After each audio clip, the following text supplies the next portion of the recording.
It was a cold and snowy Friday evening for some Helena crosstown. The Helena High Bengals coming out on top over the Bruins by a final score of 12-6. And though there's about 6 inches of snow on the ground here right now, the players for the Bengals didn't seem to mind. I mean, all these guys I've grew up with all my life, and battling out there with all the guys on the other side I've knew for the rest of my life. And we're going to look at this when we're adults and say, hey, we run crosstown, baby. Though with the snow starting well before game time and the temperatures steadily dropping all throughout, there were certainly some aspects of the game that were less than desirable, especially for DEXTER TEDESCO, who was under center for the entirety of the game for the first time this season, as Helena starting quarterback Caden Hewitt was out with an injury. It was crazy. You couldn't feel the ball. Obviously, it's a fun game. I mean, with the snow and everything, but just can't hold on to the ball. It's like just a brick. So, yeah, it made it way more difficult. Though after the win, it was like a balloon popped. Players ran around the sideline, rolling in the inches of snow that came down earlier in the evening.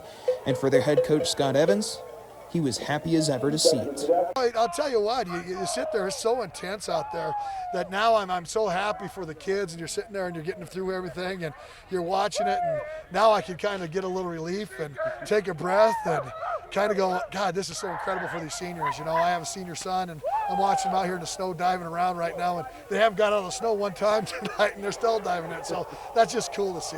Crosstown is in its own class when people talk about high school football in Helena. Players, coaches, and spectators circle the date on their calendars as soon as the schedule comes out.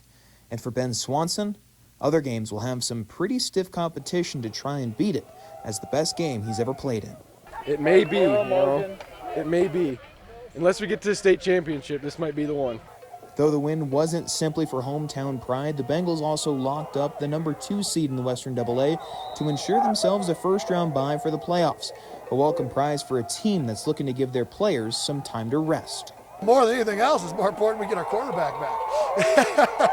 No, you know, I'll tell you what, for the kids, this is what you work for. You know, you work all season, we're in crosstown, you work to win a conference title. We didn't win a conference title, but we took second, and that gets us first round bye. So that is one of the goals you have at the beginning of the season, to have that off week so all your guys can get healed up and you be in a position to play a good playoff season. Great feeling is get a nice week to relax and kind of get our offense back going again with Hewitt. So be good to get our offense going again and get a week off. And with the win, the Helena High Bengals secure that first round bye in this year's Class AA playoffs. They'll await to see who they play 2 Saturdays from now, starting next Saturday when the Class AA playoffs kick off. Reporting in Helena, Sam HOYLE, MTN Sports.